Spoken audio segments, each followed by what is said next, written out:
자, 오늘 본문 말씀의 제목은 당신은 어느 도시에 살고 있습니까? 라는 제목으로 말씀을 나눠보고자 합니다. 네. 네, 군포시에 살고 있죠. 근데 성경에서는 항상 두 도시가 나옵니다. 이걸 좀 설명하기 위해서 우리가 구원이라고 하면은 어떤 생각을 제일 먼저 들냐면 죽어서 천국 가는 곳이다 라고 일반적으로 생각을 합니다. 근데 네, 그 말이 맞습니다. 네, 하나님은 우리에게 예수님을 주심으로 말미암아 영원한 생명을 주셨기 때문에 우리는 영원한 생명을 이렇게 얻게 되었습니다. 예. 그러나 예수님이 우리에게 베푸신 구원은 죽어서만 효력이 생기는 것이 결코 아니라는 거예요. 성경에서 말하는 구원의 이 본래의 의미는 물에서 건져냄을 받다라는 의미입니다. 그래서 성경의 맥락을 모르고 물에서 건져냄을 받다. 그러면은 그냥 물에 빠져 죽을 거 그냥 살았네? 이렇게 생각할 수 있는데 성경은 항상 구원을 설명할 때 두 도시를 등장시킵니다. 우리가 잘 아는 애굽과 가나안 땅. 애굽에서 탈출하는 것을 구원이라고 표현을 하고요. 바벨론에서 이 가나안 땅으로 예루살렘으로 귀환할 때 구원이라는 단어가 또 사용되어지게 됩니다. 그런 것처럼 우리가 건져냄을 받다라고 하는 것은 하나님이 기뻐하시지 않는 도시에서 건져냄을 받아서 하나님의 기뻐하시는 도시로 이동하는 것이 바로 구원의 의미라는 거예요. 그래서 오늘 우리가 짧게 읽었지만 창세기 4장에는 두 도시가 나옵니다. 하나님을 떠난 사람들이 모여있는 성인 에녹성과 하나님의 이름을 부르는 사람들이 모여 사는 도시가 나옵니다. 그래서 여러분, 구원이라고 하는 것은 내가 지금 어느 도시 속에 살아가냐? 하나님을 의지하는 도시에서 살아가고 있나? 하나님으로부터 독립한 사람들이 모여 사는 도시에서 살아가고 있나? 이것을 우리에게 스스로 질문해 봤으면 좋을 것 같습니다. 그래서 오늘 본문에서 나오는 이 에녹성이 어떠한 곳인지 한번 살펴보려고 하는데요. 먼저 이 에녹성을 시작하려면 우리는 먼저 아담으로 돌아가야 합니다. 여러분 잘 알다시피 아담이 선악과 먹었습니다. 그리고 하나님이 기회를 주셨음에도 불구하고 회개하지 않았고요. 결국엔 에덴 동산에서 쫓겨나게 됩니다. 이야기를 들으면 이런 생각이 들 수 있어요. 최초의 인류가 선악과 먹은 일이 도대체 나랑 무슨 상관인가? 아담 그 사람이 너무 절제력이 없었던 것 아닌가? 그래서 내가 이 고생을 하고 있는 것 아닌가? 나라면 안 그랬을 텐데. 아담 때문에 우리가 이렇게 고생한다. 이런 생각이 들 수도 있을 것 같습니다. 그러나 아담의 죄는 아담으로만 끝나지 않습니다. 아담이 지었던 죄가 가인의 상황이 되어서는 더 심화가 됩니다. 그리고 가인의 후손인 람에게 이르러서는 완전히 폭발해버립니다. 그렇게 죄가 대물림되면 될수록 점점 더 강력해지고 점점 더 파괴적이고 점점 더 잔인해지게 되는 것이 바로 죄의 속성이라는 것입니다. 그래서 선악과는 먼 옛날 아담의 이야기가 아니라 지금 우리의 이야기가 될 수도 있습니다. 왜냐하면 죄는 세대를 지날수록 더 깊어지고 악해지는 속성을 가지고 있기 때문에 그렇습니다. 그렇다면 아담의 죄는 무엇이냐? 아담과 하와는 선악과를 먹지 말라는 하나님의 말씀을 어기는 것이었습니다. 여기서 중요한 것은 그들이 단순히 과일 하나를 먹은 게 아니라는 거예요. 그들 마음에는 하나님의 말씀보다 내 판단이 더 낫다 라는 생각이 있었습니다. 하나님이 정하신 선악의 기준보다 내가 정하는 선악의 기준이 더 중요하다 라는 생각을 가지고 있었다는 거예요. 이것이 죄의 본질입니다. 하나님을 의존하는 대신 하나님으로부터 독립하려는 것. 이것이 바로 아담의 죄였고 이 죄성이 그 후손들에게 점점 더 심화되어 전수되는 이야기가 바로 오늘 본문의 내용이라는 것입니다. 우리가 잘 아는 것처럼 창세기 4장에는 가인과 아벨의 이야기가 나옵니다. 가인과 아벨이 제사를 드렸어요. 아벨의 제사는 하나님 받으셨고 가인의 제사는 하나님이 받지 않으셨습니다. 여러분, 내가 전해준 선물을 상대방이 안 받았다. 그러면 건강한 사람은 어떻게 반응합니까? 상대방이 내 선물을 받을 수 있는 자유의지도 있지만 또 어떤 의지도 있어요? 내 선물을 거절할 수 있는 권한도 가지고 있는 것이죠. 그렇죠? 내 선물을 안 받았다고 해서 화를 내는 것은 이 건강한 관계가 아닌 거죠. 그렇죠? 성숙한 인격을 가지고 있지 않는 태도라는 것입니다. 상대방이 내 선물을 받을 수 있지만 거절할 수도 있다. 그것에 전제하고 다가가는 것이 건강한 인간관계라는 것이죠.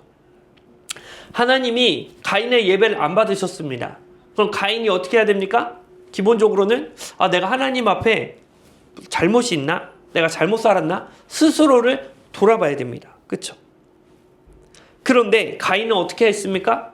하나님이 자기의 제사를 안 받았다고 해서 하나님 앞에 화가 났습니다. 여러분, 근데 가인이 하나님 앞에 화나왔자 뭘 할 수 있을까요? 복수할 수 있을까요? 복수 못합니다. 어떻게 해야지 복수할 수 있어요? 상대방보다 똑똑하든지 상대방보다 힘이 세든지 그래야지 타격을 입힐 수 있어요. 그렇죠? 근데 가인은 하나님에 비해서 아무런 능력이 없는 존재였다고요. 하나님 앞에 하나님께 복수하고 싶어도 복수할 방법이 없었습니다. 그래서 어떻게 해요?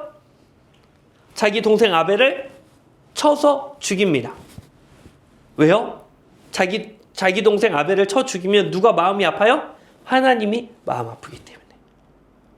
그러한 방식으로 하나님께 복수하는 거예요. 이건 무엇이냐? 하나님을 내 마음대로 조정하겠다는 접근인 거죠. 하나님 감히 내 제사 안 받으셨어요? 그러면 어떻게 되는지 보세요. 라고 해서 자기 동생을 쳐 죽이는 거예요.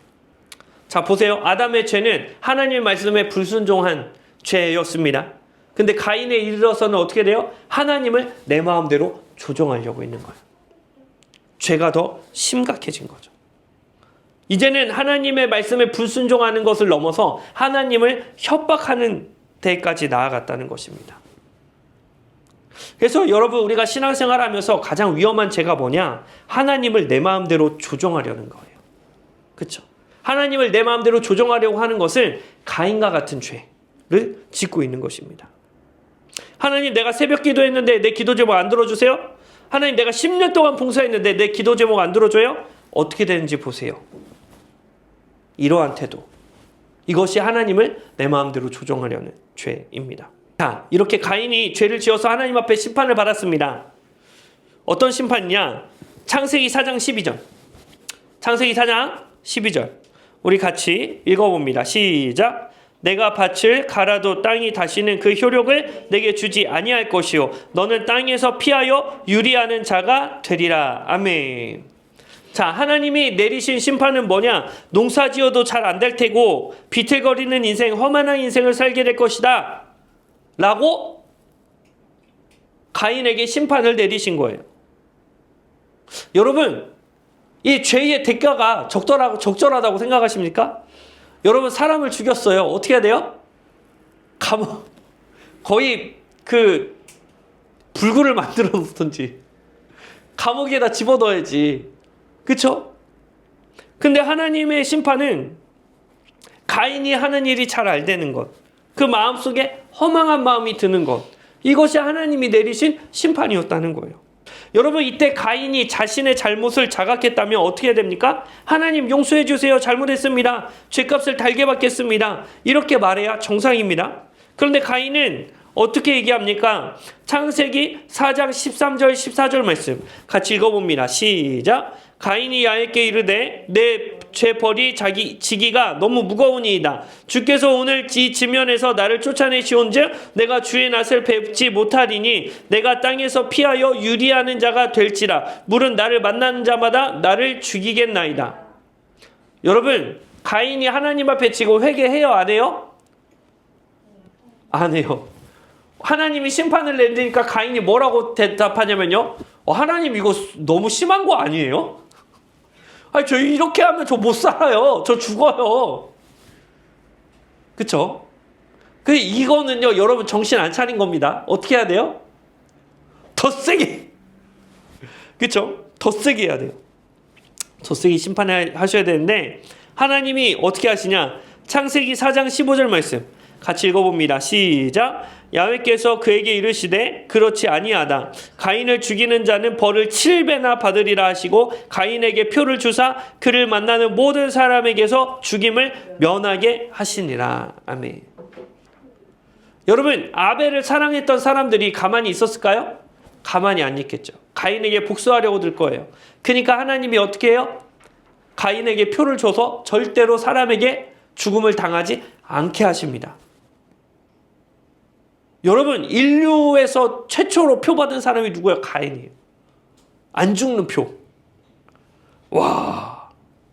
여러분, 이렇게 하나님이, 그러니까 가인이 지가 잘못해놓고 보복당할까봐 두려운 마음이 있었잖아요. 하나님이 그 두려운 마음을 해소시켜 주신 거예요. 죽을 염려를 더 이상 안 하게끔 은혜를 베풀어 주셨다고요. 이제라도 가인이 어떻게 해야 돼요? 하나님 진짜 감사합니다. 앞으로 똑바로 살겠습니다. 이렇게 대답해야 돼요. 그런데 가인은 어떤 선택을 하냐? 16절 말씀, 창세기 4장 16절 말씀 같이 읽어봅니다. 시작. 가인이 야훼 앞을 떠나서 에덴 동쪽 놋 땅에 거주하였더니. 여러분, 가인이 어떻게 했습니까? 하나님을 고맙다고 잘 섬기었습니까? 아니요, 오히려 하나님을 떠났다는 거예요. 하나님한테 받을 거 다 받아놓고 어떻게 해요? 입 싹 닫는 거예요. 아싸, 표 받았으니까 나 이제 절대 안 죽겠네. 이제 내 맘, 이제 하나님 떠나서 살아야 되겠다. 이제 내 불안감 없애. 그리고 가인이 어떻게 하냐? 창세기 4장 17절 읽어봅니다. 시작. 아내와 동침함에 그가 임신하여 에녹을 낳은지라. 가인이 성을 쌓고 그의 아들의 이름으로 성을 이름하여 에녹이라 하니라. 아멘. 자, 가인이 하나님을 떠나서 바로 한 일이 뭐냐? 바로 성 쌓는 일이었어요. 여러분, 왜 가인이 성을 쌓았을까요? 보호받기 위함이죠. 여러분, 자 보세요. 가인이 앞으로 죽을까요? 그 사람한테 맞아 죽을까요? 안 죽을까요? 안 죽어요. 왜요? 표를 받았기 때문에. 근데 가인은 어떻게 하는 거예요? 자기를 보호하기 위해서 성을 쌓는 거예요. 무슨 말이냐? 하나님 혹시나 주무셔서 깜빡하셔서 나를 보호하지 못하셔도 내가 하나님을 의지하지 않고도 살아갈 방편을 얻어야 되겠다 생각한 거예요. 그래서 성을 쌓은 거예요. 이것이 죄의 최종 목적지입니다. 여러분, 죄의 끝은 뭐냐? 하나님으로부터 완전한 독립입니다. 더 이상 하나님이 필요 없는 삶을 살아가는 거예요. 어떻게 해요? 자기 성을 쌓아서요. 그래서 자기 성을 쌓는 것은 죄의 결과입니다. 아담은 하나님의 말씀을 거부했고 가인은 하나님을 조정하려고 했고 이제 에녹성은 아예 하나님 없는 도시가 되어서 사람들이 살아가게 됩니다. 죄가 세대를 거칠수록 점점 더 심화되는 거죠. 이렇게 하나님을 떠난 도시, 거기가 에녹성이었습니다. 자, 그렇다면 이 하나님을 떠난 도시 에녹성은 과연 어떤 문화, 어떤 분위기가 있었냐? 오늘 본문 말씀 창세기 4장 23절에서 24절 말씀 한 번 더 읽어봅니다. 시작. 라멕이 아내들에게 이르되 아다와 실라여 내 목소리를 들으라. 라멕의 아내들여 내 말을 들으라. 나의 상처로 말미암아 내가 사람을 죽였고 나의 상함으로 말미암아 소년을 죽였도다. 가인을 위하여는 별이 7배일진데 라멕을 위하여는 벌이 77배이로다 하였더라. 아멘. 라멕이라는 한 사람이 나옵니다. 이 사람이 자기보다 힘이 없는 자들에게 피해를 입었어요. 상처를 입었어요. 그러자 어떻게 합니까? 그 힘으로 사람을 쳐 죽여버립니다. 그리고 뭐라고 얘기해요? 나에게 피해를 끼치면 그 벌이 77배나 될 것이다 라고 얘기합니다. 쉽게 말해서 나 한 대 맞으면 나는 77대를 갚아줄 거다. 이것이 에녹성의 정서라는 거예요. 자, 보세요. 원래 하나님은 가인에게 가인을 해치는 자에게는 7배의 벌을 받을 것이다 라고 얘기했어요. 이 7배의 벌이 무엇입니까? 가인 입장에서는 하나님의 놀라운 은혜였죠. 그런데 그 은혜를 가인의 후손 라멕은 어떻게 합니까? 자기 폭력을 정당화하는 데 사용하고 있습니다. 하나님의 보호하심이 인간의 복수가 되어버린 것입니다. 7배가 77배가 되어버렸습니다. 죄가 계속 증폭하고 있는 거예요. 이것이 바로 애녹성이었다는 것입니다. 그런데 여러분, 예수님은 살인에 대해서 뭐라고 말씀하시냐? 마태복음 5장 21절에서 22절 말씀. 마태복음 5장 21절에서 22절 말씀 합독하면 봅니다. 시작. 옛사람에게 말한 바 살인하지 말라. 누구든지 살인하면 심판을 받게 되리라 하였다는 것을 너희가 들었으나 나는 너희에게 이르노니 형제에게 노하는 자마다 심판을 받게 되고 형제에 대하여 나가라 하는 자는 공회에 잡혀가게 되고 미련한 놈이라 하는 자는 지옥불에 들어가게 되리라. 아멘. 자, 여러분, 여기서 라가는 예수님 시대 때 쓰였던 아람어 단어인데요. 라가는 바보, 쓸모없는 자라는 욕입니다. 여러분, 그러니까 라가가 바보라는 의미예요. 여러분, 바보라는 단어를 생각했을 때 어떤 느낌이 드십니까? 심한 모욕감을 느끼십니까? 귀엽죠? 귀여워요. 그렇죠? 귀여워요. 왜 여러분, 우리는 바보라는 얘기를 들으면 귀엽다는 느낌이 들까요? 그것보다 더 심한 욕에 단련되었고 익숙해져 있기 때문에 그렇습니다. 이것은 바꾸어 말하면 예수님의 기준으로 보면 말로 사람을 죽이는 너무나 잔인한 일이 이 시대에는 너무 흔한 일상이 되어버렸다는 것입니다. 이것을 보면 예수님의 말씀과 애녹성은 완전히 반대의 길로 가고 있습니다. 하나님을 떠난 애녹성의 정서는 무엇이냐? 나 한 대만 때려봐. 그러면 몇 배로 갚아줄 거야. 나보다 힘도 없는 녀석이 나한테 까부네. 아예 싹을 잘라버려야지. 다시는 못 일어나도록 짓눌러 버리겠어. 이것이 바로 하나님을 떠난 사람들의 특징이라는 것입니다. 하나님의 형상을 닮은 인간을 귀하게 여기지 않는 거예요. 존중하지 않는 거예요. 인격성이 말살되어 버린 것입니다. 여러분, 이런 환경은 사실 너무나 익숙하죠. 세상에 이런 일들이 정말 비일비재합니다. 힘의 격차로 사람을 짓눌러 버리고 억압하고 인격을 말살해버리는 일들이 세상에는 너무나도 비일비재합니다.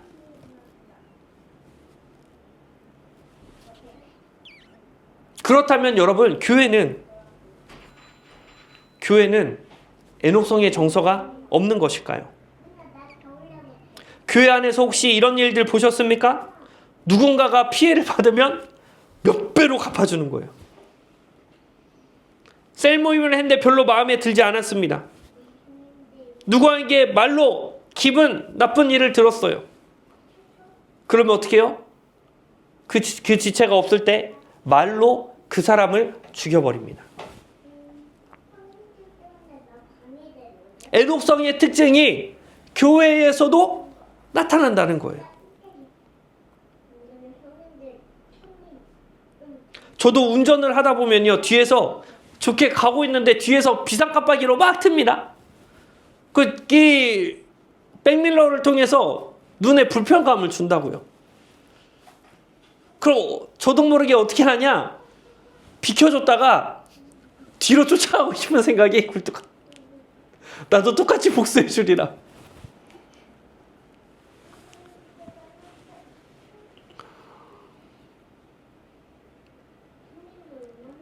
처음에 유튜브를 막 시작했을 때 저한테 막 성령에 대해서 가르치려고 어떤 사람들이 댓글을 길게 달았습니다. 제가 성령을 전공했거든요. 3배로 더 길게 써서 학자들의 견해까지 붙여서 논리적으로 반박을 하지 못하도록 그렇게 댓글을 쓴 적도 있습니다. 제가 심지어 목회자임에도 불구하고 에녹성의 정서를 가지고 살아가고 있는 거예요. 하나님과 전혀 상관없는 삶을 살았다는 것입니다. 내가 한 대 맞으면 77배를 갚아주는 거예요. 그것이 에녹성의 정서입니다. 에녹성의 또 다른 특징은 무엇이냐? 23절, 오늘 본문 말씀 23절, 24절을 보면 이렇게 얘기해요. 람에게 아내들여 이르되 아다와 실라여 내 목소리를 들으라. 람에게 아내들여 내 말을 들으라. 나의 상처로 말미암아 내가 사람을 죽였고 나의 상함으로 말미암아 소년을 죽였더라. 자, 람에게 이렇게 살인한 이유가 무엇입니까? 내 기분이 상했다는 거예요. 내 감정이 좋지 않았다는 거예요. 내가 지금 상처받았다는 것입니다. 내가 상했다는 거예요. 내가 상하면, 내가 좋지 않으면, 내가 기분이 나쁘면 다른 사람을 다 해쳐버리는 거예요. 이것이 바로 자기 중심성입니다. 이 자기 중심성을 통해서 람եկ이 드러내고자 했던 것은 무엇입니까? 나는 위대하고 나는 뛰어나다. 나는 남들보다 뛰어난 사람이기 때문에 나를 함부로 대하지 말고 조심하라 라고 경고하고 있는 거예요. 이게 자기 중심성입니다. 이러한 죄의 성향은 우리 모두에게 존재합니다. 사실 자기의 중심성은 겉으로 잘 드러나지 않습니다. 심지어 세상은 자기 중심성을 가지고 죄라고 얘기하지는 않습니다. 그냥 너무 자기 중심적이네. 너무 그냥 관종이네. 죄라고 얘기하지 않아요. 그러나 기독교는 겉으로는 선한 일처럼 보일 수 있으나 그 의도가 잘못되어 있으면 그것을 죄라고 얘기합니다. 마음에 자기 중심성을 품고 있으면 어떤 선한 일을 하더라도 그것이 죄라고 성경은 이야기하고 있는 거예요. 목사인 저에게 가장 거룩한 일이 있습니다. 그게 뭐예요? 설교하는 일이에요. 여러분, 그럼 저는 설교하는 일을 하면서 한 번도 죄를 안 지었을까요?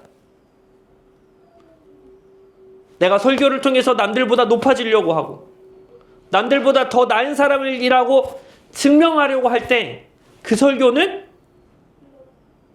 하나님 앞에 죄가 될 수 있다는 것입니다.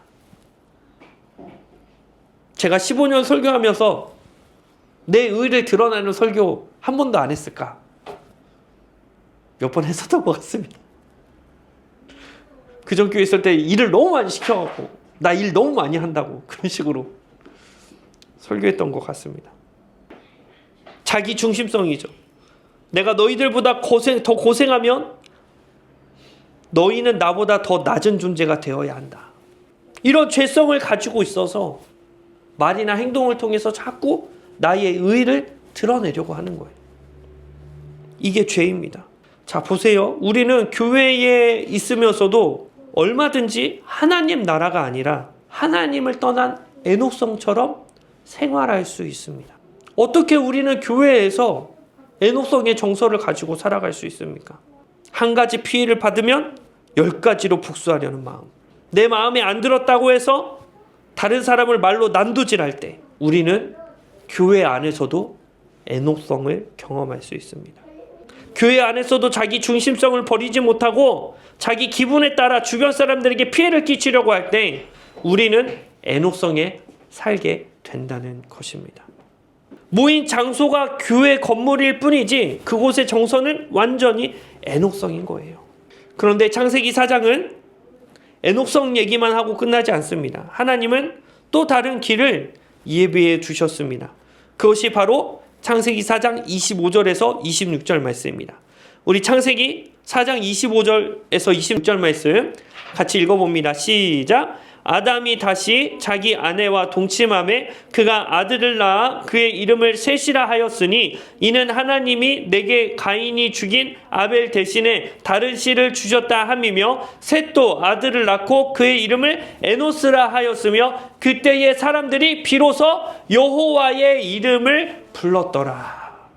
하나님으로부터 완전히 독립한 에녹성이 있었다면 이 시대 때에는 뭐가 있었냐? 하나님의 이름을 부르는 사람들, 하나님을 찬양하는 사람들, 하나님을 의지하는 사람들을 하나님이 예비해 두셨다는 것입니다. 이렇게 성경은 우리에게 두 계보를 보여주고 있습니다. 가인의 배보는 무엇입니까? 에녹성을 쌓고 라멕처럼 77배로 복수하며 자기의 힘을 과시하며 사는 사람들입니다. 반면에 셋의 그분은 어떤 사람들입니까? 하나님의 이름을 부르며 하나님을 의지하며 하나님을 찬양하는 사람들. 그 사람들이 셋의 후손들이고 하나님을 찾는 사람들, 하나님 나라의 백성들이었다는 것입니다. 여러분, 지금도 이 두 나라는 이 시대에 그대로 공존합니다. 자기 성을 쌓고 자기 중심성을 극대화하는 에녹성이 있고 자기 자신을 부인하고 하나님의 은혜를 구하며 하나님을 찬양하는 셋의 후손들이 있다는 것입니다. 사랑하는 새하늘 성도 여러분, 이 두 성의 정서를 보시면서 여러분 어떤 것이 나에게 가장 익숙하십니까? 어디에 머물렀는지에 따라 그쵸? 그 성의 분위기가 나에게 익숙하다는 거예요. 예수님은 하나님 나라, 하나님의 자녀들의 정서에 대해서 이렇게 설명을 하십니다. 마태복음 18장 21절에서 22절 말씀. 마태복음 18장 21절에서 22절 말씀 같이 읽어봅니다. 시작. 그때에 베드로가 나와 이르되 주여 형제가 내게 죄를 범하면 몇 번이나 용서하여 주리이까? 7번까지 하오리이까? 예수께서 이르시되 내게 이르노니 7번뿐 아니라 7번을 70번까지도 할지니라. 여러분, 하나님 나라의 특징은 무엇입니까? 내가 피해를 입었을 때 77배 갚아주는 것이 아니라 7번씩 70번, 490번 무한대로 용서해 주는 것이 바로 하나님 나라다라고 말씀해 주고 있는 거예요. 여러분, 490번 용서 가능하십니까? 저는 안 됩니다. 억울해요. 이용당하는 것 같습니다. 나에게 폐를 끼친 사람을 솔직히 77배까지는 아니지만 20배는 좀 많이 용서해서 5배는 더 고생해야죠. 내가 고생한 것보다는. 그 5배는 양심적이지 않습니까? 그렇죠? 자, 설교 쓸 때는 20배라고 적어놨었는데 하나님의 은혜가 임해서 20번까지는 아니고 5번까지는 내가 용납하겠다. 뭐예요? 아직도 나는 여전히 하나님 나라가 아니라 에녹성이 더 익숙하다는 거예요. 에녹성의 삶의 방식이 나에게 더 편하다는 거예요. 이러한 우리들의 정서를 예수님이 아실까요? 모르실까요? 아시죠. 그래서 예수님이 우리에게 뭐라고 말씀하십니까? 누가복음 23장 34절 말씀입니다. 누가복음 23장 34절 말씀 같이 읽어봅니다. 시작. 이에 예수께서 이르시되 아버지 저들을 사하여 주시옵소서 자기들이 하는 것을 알지 못함이니이다. 예수님이 누구한테 말씀하시는 거예요? 자기를 십자가에 못 박는 자들을 보고 하나님 저들의 행동이 무엇인지 알지 못하오니 긍휼히 여겨 주시옵소서. 이스라엘 백성들은 자기들에게 구원을 주신 분이 예수님이란 사실을 알지 못했습니다. 그 은혜와 사랑이 무엇인지 알지 못했기 때문에 그 가치를 발견하지 못했기 때문에 예수님을 멸시하고 모욕을 주고 채찍질하고 십자가에 못 박아 죽여버렸습니다. 예수님 뭐라고 말씀하십니까?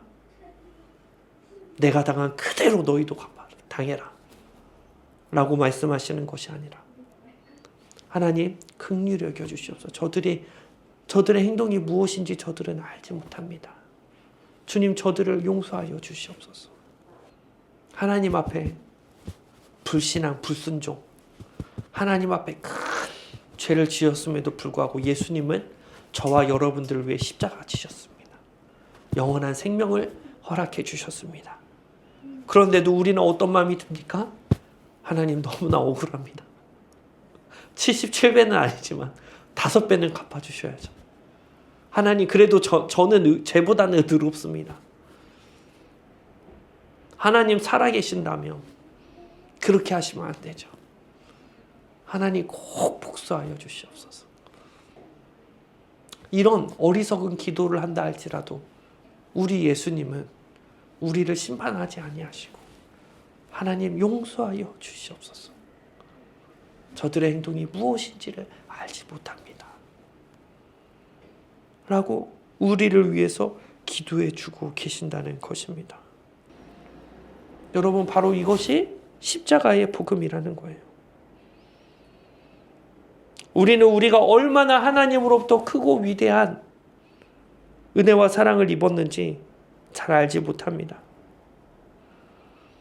하나님의 아들이 우리를 위해 대신 죽이셨음에도 불구하고 나 같은 죄인 살리시려고 예수님이 하늘 보좌를 버리고 이 땅에 내려오셔서 비참한 삶을 살아내셨음에도 불구하고 나는 여전히 내가 가장 중요하고 내가 세상에서 가장 억울하고 내가 세상에서 가장 의로운 사람처럼 여기고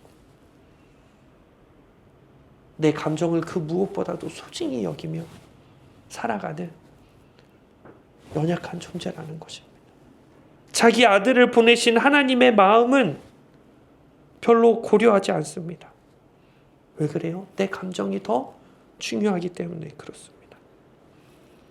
그렇기 때문에 내 마음에 들지 않으면 그 사람의 인격을 말로써 죽여버려요. 그럼에도 불구하고 우리 예수님께서는 하나님 저들이 저들의 죄를 알지 못합니다. 긍휼히 여겨주시옵소서 라고 우리를 위해서 중보해 주고 계신다는 것입니다. 아이들이 자라나면 아이들이 성장하면 돈의 가치를 압니다. 돈의 가치를 알아서 돈을 많이 가졌으면 좋겠어서 집에서 갑자기 일을 한다고 합니다. 그래서 수건도 줬고 뭐도 하고 청소도 한다고 하고 막 해요. 근데 그게 실제적으로 부모에게 도움이 되냐? 도움이 안 됩니다. 한 번 일하고 2번 일하게 되는 거죠. 그렇죠? 그럼에도 불구하고 아이들은 어떻게 해요? 내가 일했으니까 알바비를 달라고 요구합니다. 노동의 대가를 정당하게 지불하라는 것이죠. 왜 그렇습니까? 부모의 사랑의 가치를 알지 못하기 때문에 그래요. 여러분, 우리는 어떻게 에녹성에서 하나님 나라로 넘어갈 수 있습니까? 여러분, 우리는 어떻게 이 자기 중심성, 이기적인 마음으로부터 구원을 받을 수 있습니까? 나를 구원하시기 위해 이 땅에 자신의 아들을 보내신 하나님의 사랑을 경험하게 될 때, 예수 그리스도의 그 십자가 사랑의 가치를 발견하게 될 때, 내가 이렇게까지 사랑받았는데 내가 이렇게 살한 것이 맞는 것일까? 이런 민망한 마음이 들기 시작한다고요. 하나님은 그렇게 우리를 변화시켜 가십니다. 우리를 인도하시는 방법도 너무 아름다우시죠. 협박하고 겁박하는 것이 아니에요. 오히려 자기가 죽으심으로 말미암아 그 사람을 우리에게 증명해 주시고 또 보여주시고 또 보여주시고 또 보여주시는 거예요. 우리가 그렇게 사는 게 민망할 만큼 그렇게 사랑으로 저와 여러분들을 격려하시고 위로하시고 인도해 주시고 인도하시고,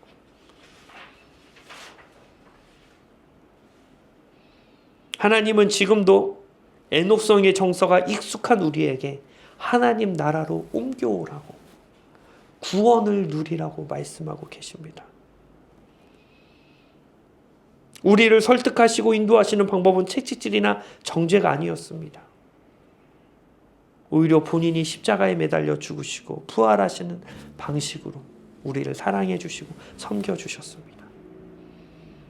지금도 하나님은 우리를 사랑으로 오래 참으시면서 자신의 십자가를 보여주시면서 우리를 설득하고 계시는 거예요.